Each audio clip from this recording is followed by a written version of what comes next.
Today we are discussing the syllabus of business budgeting which is part 2 of EAFM in BCom final year. Rajasthan university में जो ये paper है business budgeting का, ये totally practical paper है। हर unit से एक थ्योरी, एक प्रैक्टिकल, एक थ्योरी, एक प्रैक्टिकल कवर होता है। और मैं आपको बता दूं, आप जैसा कि पहले से जानते हैं, हर यूनिट से 20 मार्क्स का क्वेश्चन बनता है। यहाँ पे हमें ये देखना है अब कि कौन से प्रैक्टिकल चैप्टर्स हैं हमारे और कौन से थ्योरी के चैप्टर्स हैं, जिससे हमें पढ़ने में क्या हो जाएगी, आसानी हो जाएगी। तो हम यूनिट वाइज देखते हैं। After that we shall go on content part. तो सबसे पहले हम देखते हैं यूनिट नंबर 1। तो यूनिट नंबर 1 में जो आपको नजर आ रहा है business budgets and budgeting, business budget and budgeting जो आपको नजर आ रहा है, इसमें meaning, nature, objectives, advantages and limitation of budget and budgeting, budget terminology, preparation of budgets, budget coordination, essential of an effective budgeting, ये पूरा क्या है आपका थ्योरी कवर करेगा। इसके बाद है आपको यहाँ पे नजर आ रहा है टाइप्स ऑफ बजट्स में। टाइप्स ऑफ बजट्स की अगर मैं बात करूं तो टाइप्स ऑफ बजट्स में हमें इस पैराग्राफ में जितने सारे बजट्स दे रखे हैं, इनको किस तरह से पढ़ना है, इसको हम बेसिकली 2 पार्ट्स में डिवाइड कर लेते हैं अकॉर्डिंग टू आवर बुक, जैसा कि हमारी बुक में दिया हुआ है। तो ध्यान से देखो, टाइप्स ऑफ बजट्स में हम बात करते हैं। एक है फिक्स एंड फ्लेक्सिबल बजट,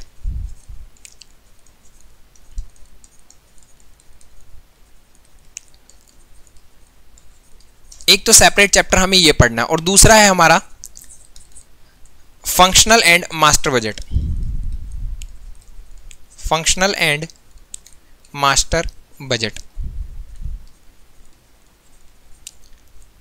तो ध्यान से देखो, यहां पे हमें सिलेबस के अंदर नजर आ रहा है टाइप्स ऑफ बजट्स में फिक्स एंड फ्लेक्सिबल बजट, ये एक बिल्कुल सेपरेट चैप्टर है जो आपके एग्जाम पॉइंट ऑफ व्यू से बहुत इंपॉर्टेंट है। कई बार क्वेश्चन देखा गया है इससे, ठीक है। तो इस चैप्टर को बिल्कुल छोड़ना नहीं है, हमें बहुत बढ़िया तरीके से पढ़ना है। इसके बाद है finance budget, master budget, sales budget, production budget, cost of production budget, direct material budget, direct labour budget, overhead budget. ये सारे के सारे बजट्स हैं जो हम किस में कवर करने वाले हैं। इसके बाद फंक्शनल एंड मास्टर बजट वाले चैप्टर में कवर करने वाली। क्या होते हैं फंक्शनल बजट? किसी भी ऑर्गेनाइजेशन में जो फंक्शंस होते हैं, जैसे डिफरेंट सेल करना, सेल करने के लिए हमें पता लगाना होगा कितना प्रोडक्शन करना है, प्रोडक्शन के लिए हमें क्या रिक्वायर्ड होगा, मटेरियल रिक्वायर्ड होगा। इस तरह से जो भी फंक्शंस होंगे उनके हमें सभी के क्या बनाने होंगे, बजट्स बनाने होंगे। और आफ्टर दैट फंक्शनल बजट बनाने के बाद, सारे फंक्शनल बजट बनाने के बाद हमें क्या बनाना होता है, मास्टर बजट बनाना होता है। तो ये आपका जो पैराग्राफ है पूरा का पूरा प्रैक्टिकल है, इसको बहुत बढ़िया तरीके से करके जाना है। ऐसा बिल्कुल मत सोचना कि सिर्फ फिक्स और flexible budget he exam point of view से इंपॉर्टेंट है। कई बार क्वेश्चन इससे भी देखा गया है, किससे, फंक्शनल मास्टर बजट से, जिसमें इंपॉर्टेंट कौन कौन सा होता है, मटेरियल बजट पूछ लेता है, प्रोडक्शन कॉस्ट बजट वो आपसे पूछ लेता है। तो इस तरह के बजट्स आपसे वो पूछ सकता है एग्जाम में। और बाकी जो सिलेबस में दे रखा है उसको तो बढ़िया तरीके से हमें कवर करना ही है, छोड़ना बिल्कुल नहीं है। इसके बाद बात करते हैं, एक और आपको यहाँ पे 2 चैप्टर नजर आ रहे हैं, परफॉर्मेंस बजटिंग।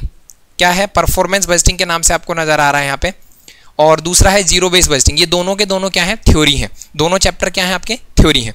इसके बाद मैं बात करूं अगर यूनिट नंबर 2 की, तो जो यूनिट नंबर 2 में आपको दिख रहा है बिजनेस फोरकास्टिंग के नाम से, बिजनेस फोरकास्टिंग के नाम से, मैं बता दूं आपको, ये टोटली इस यूनिट के अंदर एकमात्र चैप्टर है जिससे न्यूमेरिकल भी, इट मींस प्रैक्टिकल भी और थ्योरी भी इसी से बनने वाला है। अब बच्चों के दिमाग में क्या रहता है कि सर इससे हम थ्योरी कवर करके जाएं, ऐसा कुछ नहीं है। देखो, हो सकता है इससे कि प्रैक्टिकल भी आ जाए। आप कैसे फोरकास्ट कर सकते हो कि सर सिर्फ इससे थ्योरी आएगा, ठीक है। बच्चों के दिमाग में ऐसा रहता है कि सर हर साल थ्योरी आता है इससे, ऐसा कुछ नहीं है। देखो 2017 में इससे 2017 में अगर मैं बात करूं 2017 की, तो इससे प्रैक्टिकल था, और 17 में 2 बार पेपर हुए थे, एक बार कैंसिल हो गए थे, उसमें भी प्रैक्टिकल था इसका, और दोबारा जब पेपर हुए कैंसिल होने के बाद जब दोबारा पेपर हुए तो उसमें भी प्रैक्टिकल था। इसके बाद 2018 की अगर बात करूं मैं, तो 2018 और 2019 की भी बात करूं अगर मैं, तो दोनों टाइम थ्योरी था, मतलब ऑप्शनल में भी थ्योरी आ रहा है 18 और 19 में, दोनों क्वेश्चन थ्योरी के। और अभी जस्ट लेटेस्ट बात करूं अगर 2020 के अभी जस्ट पेपर हुए, तो उसमें इससे एक थ्योरी और एक प्रैक्टिकल देखा गया है। तो प्लीज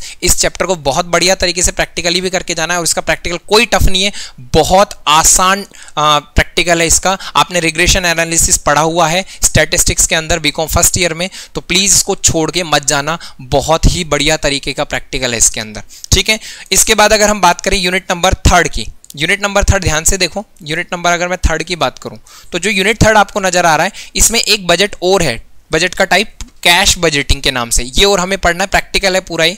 मैं लिख देता हूं इधर, कैश बजट यूनिट 3 में, ये हमें पढ़ना है यहाँ पे, ये प्रैक्टिकल है।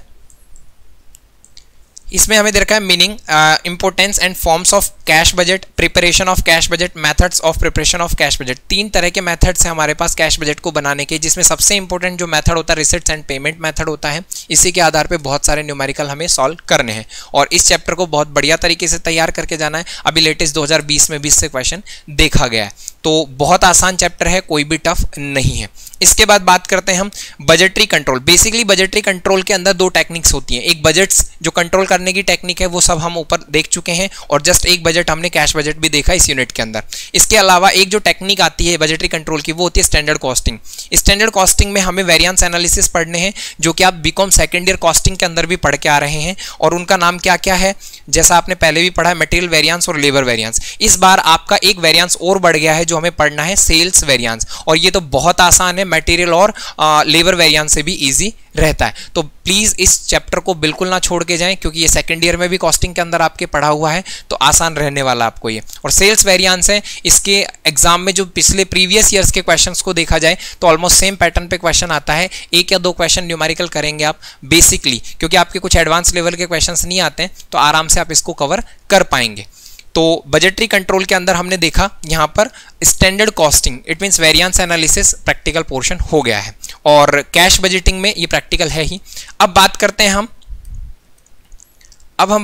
हैं नेक्स्ट यूनिट नंबर 4 की। अब जो यूनिट नंबर 4 है, ध्यान से देखो, यहां दिख रहा है आपको प्रोडक्ट एंड प्रोडक्शन डिसीजन। ये टोटली जितना आपको ये पूरा पैराग्राफ दिख रहा है, ये एकमात्र चैप्टर है, एक सिंगल चैप्टर है। इसी चैप्टर से थ्योरी और इसी चैप्टर से प्रैक्टिकल आने वाला है एग्जाम में, ठीक है। और इसका प्रैक्टिकल भी कोई टफ नहीं है, ये एक एक्सटेंशन है ऑफ सीवीपी एनालिसिस। जो आपने सीवीपी एनालिसिस पढ़ा हुआ है सेकेंड ईयर के अंदर, उसी का एक विस्तार रूप है ये। इसमें हमें डिसीजन मेकिंग क्वेश्चंस करने हैं, प्रैक्टिकल करना है, और इसी से थ्योरी और इसी से न्यूमेरिकल पोर्शन एग्जाम में आता है। तो अब बात करें अपन यूनिट नंबर 5 की। तो जो यूनिट नंबर 5 है, अगर मैं बात करूं यूनिट नंबर 5 में, तो आपको दिख रहा है project planning and feasibility study. ये थ्योरेटिकल है पूरा का पूरा आपका। Types of project, analysis of project, profitability estimate of project, feasibility, economic, financial and technical, ये पूरा आपका क्या है, थ्योरी है। और इसके बाद अगर प्रैक्टिकल देखूं इस यूनिट के अंदर, तो वो है बहुत शानदार चैप्टर है जिसका नाम है cost of capital. Fully logical है कॉस्ट ऑफ कैपिटल, तो इसे भी हमको बहुत बढ़िया तरीके से तैयार करना है। और अगर प्रीवियस ईयर एग्जाम्स की बात करूं तो ऑलमोस्ट सेम बेस पे, मतलब सेम पैटर्न पे क्वेश्चन आ रहा है। ऑलमोस्ट 2-3 क्वेश्चन ऐसे हैं जो रिपीट हो रहे हैं बार बार पिछले प्रीवियस ईयर्स के आधार पे देखूं, और ऐसा नहीं है कि सिर्फ 4-5 साल, पिछले 10 सालों के आधार पे अगर एनालिसिस करें तो ऑलमोस्ट सेम टाइप का क्वेश्चन आता है एग्जाम में। ऐसा नहीं है कि कोई एडवांस लेवल के क्वेश्चन आपके आते हैं, बहुत ईजी रहने वाला है। मतलब 20 मार्क्स तो कम से कम एटलीस्ट हर बच्चा स्कोर बढ़िया तरीके से कंप्लीट करके इस क्वेश्चन को कर सकता है। तो ये टोटल किसके बारे में बात थी, सिलेबस के बारे में। अब हम बातें हैं कि किस तरह से चैप्टर वाइज सेग्रीगेट किया है मैंने इसको यहाँ पे अपने सेट के अंदर जो मैंने बनाया है। ध्यान से देखो, यहाँ पे कंटेंट की अगर मैं बात करूं तो कंटेंट देखो, सबसे पहले यहाँ पे ये जो पहला चैप्टर आपको नजर आ रहा है बिजनेस बजट्स एंड बजटिंग, ये क्या है, हमारा थ्योरी है। इसके बाद है types of budget, fix and flexible budget, जैसा कि मैंने आपको बताया अपनी बुक्स में ये सेपरेटली गिवन है। तो एक ये प्रैक्टिकल पोर्शन है, ये कैसा पोर्शन है, प्रैक्टिकल पोर्शन है। इसके बाद है टाइप्स ऑफ बजट सेकंड में फंक्शनल मास्टर बजट, बहुत सारे फंक्शनल बजट्स हैं, सब हमें पढ़ने, और ये भी हमारा क्या है, प्रैक्टिकल है। इसके बाद परफॉर्मेंस बजटिंग और जीरो बेस बजटिंग, दोनों थ्योरी हैं, ये मैंने आपको बता दिया, दोनों क्या है, थ्योरी है।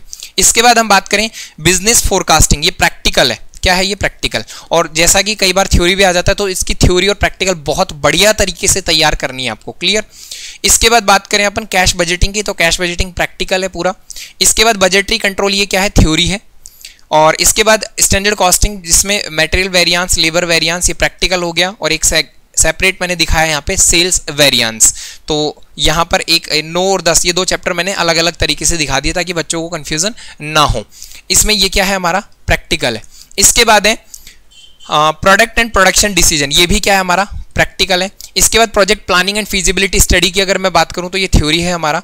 और कॉस्ट ऑफ कैपिटल चैप्टर की अगर मैं बात करूं तो ये क्या है, हमारा प्रैक्टिकल है। तो इस तरह से जो हमारा ये टोटल सिलेबस है, सिलेबस के अकॉर्डिंग जो हमने कंटेंट सेट किया है, ये इजीली हर बच्चे को अगर बढ़िया तरीके से सिंसियरली स्टडी करता है कोई भी स्टूडेंट आराम से 80+ टच कर सकता है, और मैं तो कहूँगा 95 तक टच कर सकता है। हाँ, ऐसा नहीं है कि कोई 100 लेकर आना चाहता है तो नहीं ला पाएगा, 100 भी लेकर आ सकते हैं, बट हाँ कई बार एग्जाम में मार्क्स कट जाते हैं, बच्चों को बहुत सी शिकायतें रहती हैं, तो ऐसा कुछ नहीं है। अगर आप सिंसियरली स्टडी करते हैं तो आप जरूर एक अच्छे मार्क्स कवर करेंगे इस बुक के अंदर। बहुत बढ़िया पेपर है ये, तो प्लीज़ सिंसियरली स्टडी करिएगा। और ये रहा सारा का सारा सिलेबस और कंटेंट का पार्ट। अगर इसके टाइम ड्यूरेशन की बात करूं को कितना टाइम लगेगा सर इसको कवर करने में, तो ध्यान से देखो, मैं बता दूं आपको कितने दिन किस चैप्टर को लग सकते हैं कवर करने में। ध्यान से देखिएगा, अगर हम बात करें सबसे पहले प्रैक्टिकल पोर्शन में, तो प्रैक्टिकल पोर्शन में इसको अपन 5 दिन दे देंगे बढ़िया तरीके से, हर क्वेश्चन को अपन कवर करते हुए। इसको हम मैक्सिमम 3 दिन दे देंगे। और अगर मैं बात करूँ बिजनेस फोरकास्टिंग की, तो इसके 3 दिन, और कैश बजटिंग के 5 दिन, बहुत से क्वेश्चंस करने, और ताकि एक अच्छा बैकअप तैयार हो जाए, अच्छा आप प्रेजेंटेशन कर पाएँ एग्जाम में, अच्छी तैयारी हो जाए आपकी। इसके बाद है यहाँ पर अगर बात करें अपन इन दोनों की तो 5 डेज, और अगर स्टैंडर्ड कॉस्टिंग में सेल्स वेरिएंस की अगर मैं बात करूँ तो 1 दिन, और अगर बात करें प्रोडक्ट एंड प्रोडक्शन डिसीजन तो इसको 5 डेज, और कॉस्ट ऑफ कैपिटल की अगर बात करें प्रैक्टिकल की तो इसको भी 5 डेज। तो टोटली अगर देखा जाए तो कितने दिन लग गए अपन को, ये 8 दिन हो गए, ये 8 दिन हो गए, और ये हो गए 6 दिन, और ये हो गए अपने 10 दिन। तो ये हो गया, ये टोटल हमारे हो गए 32 डेज। कितने हो गए? 32 डेज। कितने दिन हो गए? 32 दिनों का प्रैक्टिकल पोर्शन है, और आसान है, बिल्कुल टफ नहीं है, बहुत आसान पेपर है आपका ये। अभी तक जितने आपने सारे पेपर्स पढ़े उनमें सबसे आसान, मतलब फर्स्ट ईयर में जो पढ़ा है, सेकंड ईयर में जो पढ़ा है, उसमें सबसे आसान और स्कोरिंग पेपर है ये पूरा, ठीक है।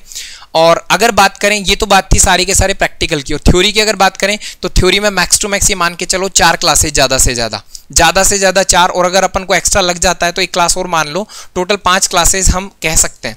5 क्लास में हमारा थ्योरी पोर्शन भी बढ़िया तरीके से कवर हो सकता है, अगर पर डे 1 घंटा अगर दिया जाए क्लास को। तो इसके बाद अगर अपन देखें तो ये हमारा हो गया 37 डेज। तो 37 डेज का टोटल कोर्स है ये, तो हमें बहुत बढ़िया तरीके से स्टडी करनी है, और मैंने आपको सारा बता दिया किस तरह से आपको पढ़ना है इसको। अगर आप सेल्फ स्टडी भी कर रहे हैं तो मेरी तरफ से पूरा का पूरा इंट्रोडक्शन एक सब्जेक्ट के बारे में हो गया है। ओके।